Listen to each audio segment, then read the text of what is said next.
네, 조금 전 뉴스 브리핑에서 말씀을 드렸는데요. 북한 개성 쪽으로 우리 열차가 아까 7시 좀 전에 출발을 했습니다. 8시쯤 도착을 한다고 하고요. 오늘 남북철도 연결 착공식이 열리는데 지금 현재 약간 좀 교착 상태죠. 남북 관계라든지 북미 관계라든지. 오늘 착공식이 이런 상황에서 일정 정도 의미를 가질 수도 있을 것 같고요. 그리고 철도 연결 자체도 굉장히 역사적인 일인 것도 사실입니다.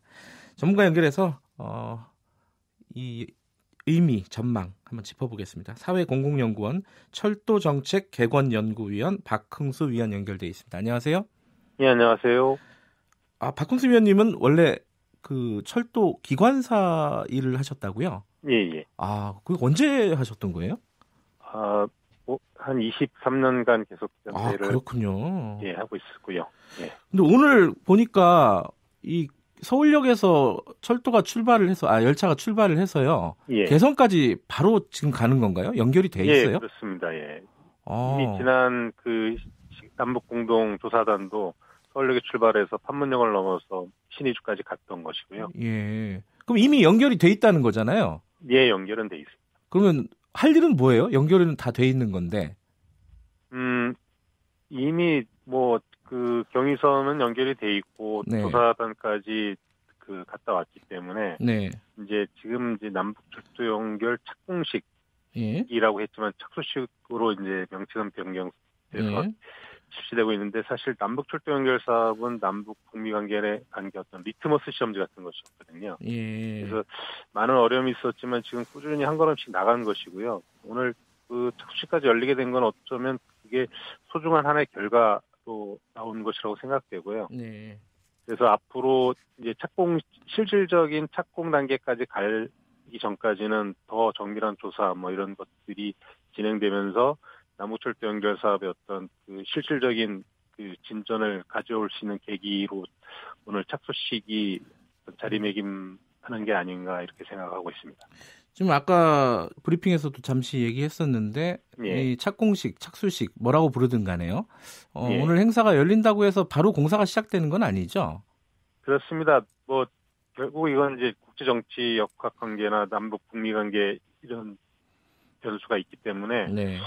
실적으로 그 착공식까지 가기에는 시간이 필요하지만 일단 착수식 이후에도 이제 지난 남북 공동조사는 전체 북한 철도 사항을 한번 이렇게 스캔했다고 본다면 네. 이후에는 더 정밀하게 각 구간별로 또는 필요한 필수 시설이라든지 설계 또 여러 가지 준비를 더 구체적으로 할 수 있는 작업들은 계속 할 수 있을 것이라고 봅니다. 예. 구체적으로 좀 여쭤보면요. 예. 이게 원래 이제 남북이 분단되기 전에는 당연히 다 연결돼 있었던 철도 아니겠습니까? 그죠? 그렇죠. 예. 예.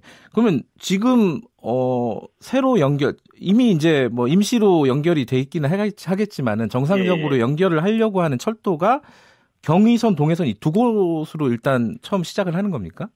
예. 그 지난 4.27 그 정상 합의에서도 경의선, 동해선 연결을 우선적으로 추진하기로 했기 때문에 이 두 축이 기본이 될 수밖에 없습니다. 경의선이 그럼 서울에서 출발해가지고 개성까지 가서 개성에서 평양으로 가겠죠 아마? 예. 평양에서 어디로 가요 이거는? 예. 그래서 경의선은 서울에서 출발하면 말씀하신 것처럼 개성, 사리원, 평양, 또 평양 위쪽으로는 정주, 신의주 거쳐서 신의주는 바로 압록강이고요. 거기서 한 5분 정도 달리면 중국 단둥이 나옵니다. 신의주까지 가서 결국 중국하고도 연결될 가능성이 있겠네요. 장기적으로 그렇습니다. 보면은. 예. 동해선은요? 동해선은 우리나라 동해안을 따라서 가는 거긴 할 텐데 이게 어디에서 어디로 연결되는 거죠, 이건? 동해선은 지금 그 남측 구간은 강릉에서 남만의 최북단인 제진역까지는 미싱링크라고 해서 아직 철도선이 없고요. 그래요? 예, 그래서 그것에 대한 그 건설이 추진되고 있고요. 네. 시급하게. 또 제진 북쪽으로 이렇게 넘어가면 감호역서 쪽 이 금강산까지 연결이 된 철도가 있는데요. 단청년선이라고. 네. 근데 이제 이 부분도 이번 조사에 따르면 그 홍수로 인해서 유실된 구간이 많아서 실제로 열차 운행이 불가능한 상황이라고 하기 때문에 남쪽에서는 이 미싱링크에 대한 건설과 북쪽에서는 그 유실 구간에 대한 복구가 진행돼야 뭐 당장 앞으로 그 남만에서 출발한 그 동해선에서 출발한 열차가 금강산까지 갈 수 있는 과정이 생길 수 있는 거죠. 동해선은 일종의 그 금강산 관광으로 주로 사용이 될 가능성이 높겠네요. 나중에. 일단 처음에는 금강산 관광이 어떤 이 주의를 끌 수 있겠지만 네. 장기적으로 볼 때는 이 원산을 거쳐서 이게 그 청진, 나진 거쳐서 그 블라디보스토크까지 연결되는 예. 횡단철도의 굉장히 중요한 축에 연결되거든요. 예. 그렇게 되면 한반도에서 출발하는 어떤 아시아 물류의 출발점이 되기 때문에 유라시아 대륙 물류의 그런 면에서도 굉장히 중요한 어떤 노선의 역할을 할 수 있습니다. 박 의원님께서는 북한으로 이렇게 열차를 타고 가보시지는 못했겠죠, 당연히. 그죠? 예, 그렇습니다. 그렇지만 연결 사업 때 군사분계선 넘어서 그 자재를 싣고 했던 화물 열차로는 운행한 적이 있습니다. 아, 그래요? 그러면 뭐 북한 땅을 한번 밟으셨네요, 열차로. 그 남한의 최북단까지 간 거죠. 그런가요? 인민강철교로.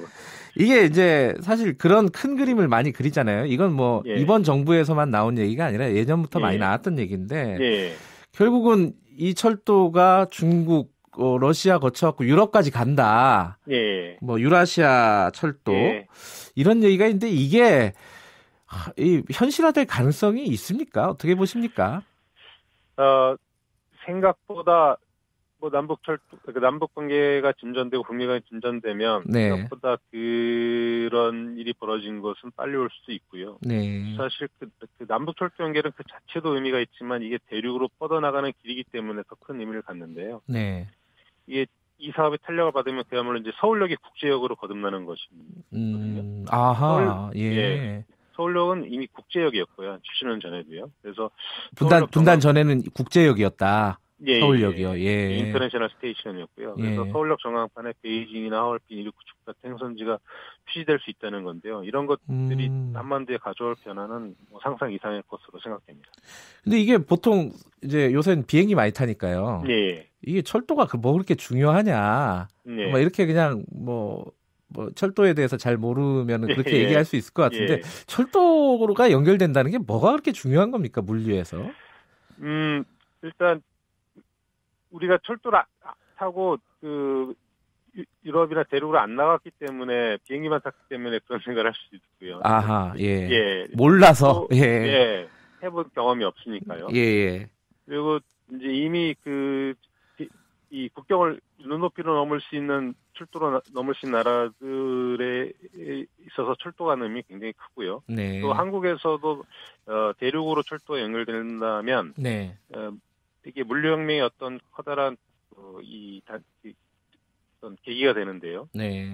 뭐 배로 가는 거나 뭐 비행기로 가는 거에 비해서 뭐 물동량이나 시간, 비용이 있어도 커다란 어떤 이익이 되고요. 또 이것 자체가 굉장히 중요한 평화를 정착시키는 인프라로서 작용을 할 텐데요.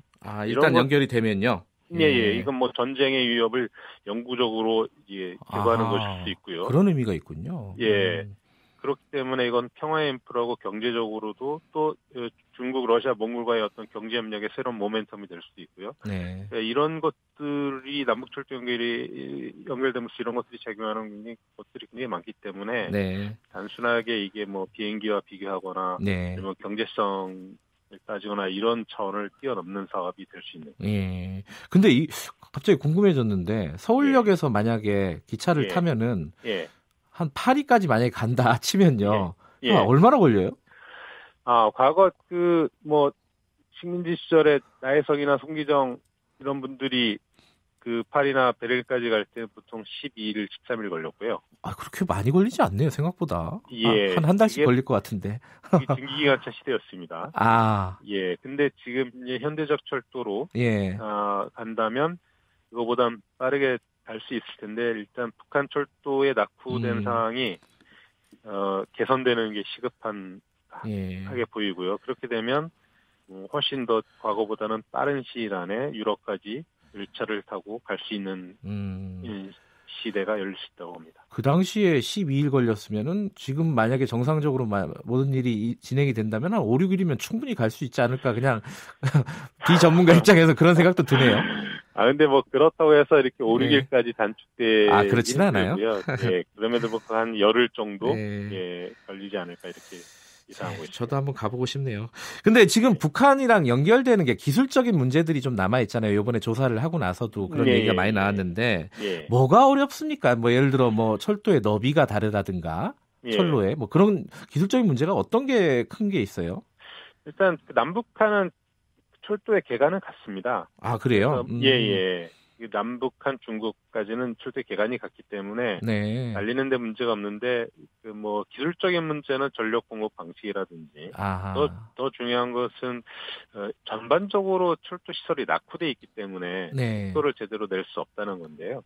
속도에 문제가 있군요. 예. 그래서 북한의 전력 사정이라든지 전력 공급 방식 뭐 이런 것들에 대해서 좀 보강을 한다면, 뭐 그렇게 기술적인 문제 때문에 남북철도 연결 사업이 어떤 부진하거나 이렇게 될 가능성은 보이지 않고요. 왜냐하면 한국 철도 기술이 또 상당한 수준에 도달해 있기 때문에 이런 것들이 적극적으로 북한과 어떤 협력 사업을 통해서 개선된다면, 뭐 기술적인 문제는 극복이 가능한 문제라고 봅니다.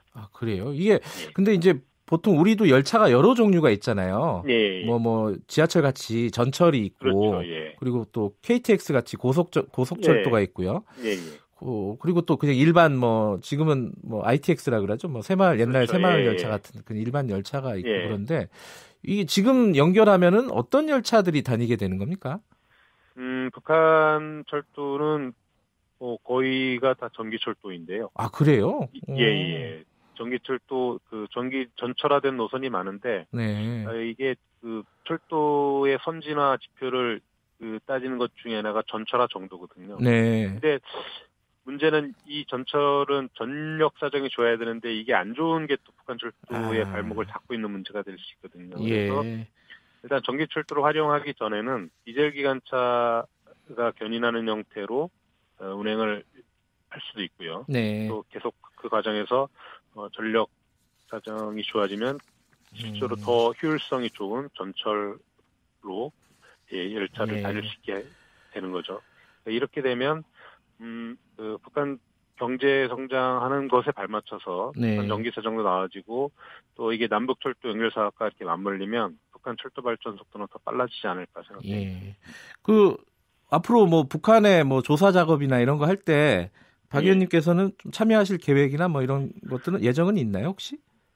과거에 있었는데 이제 계속 국면이 변하기 때문에 어떻게 될지는 앞으로 두고 봐야겠습니다. 기관사를 23년 하셨다 그랬는데 철도가 연결되면 한번 기관차를 몰고 가실 수 있는 기회가 있으면 좋겠네요. 저도 뭐 이산 가족을 싣고 또 많은 청년들을 또 청소년들을 싣고 평양이나 개성까지 달릴 수 있는 길이 빨리 왔으면 좋겠습니다. 얘기만 들어도 좀 뭐랄까요 울컥하는 그런 게 있네요. 여기까지 듣겠습니다. 고맙습니다. 감사합니다. 철도 정책 개건 연구위원 사회공공연구원 박흥수 위원이었습니다.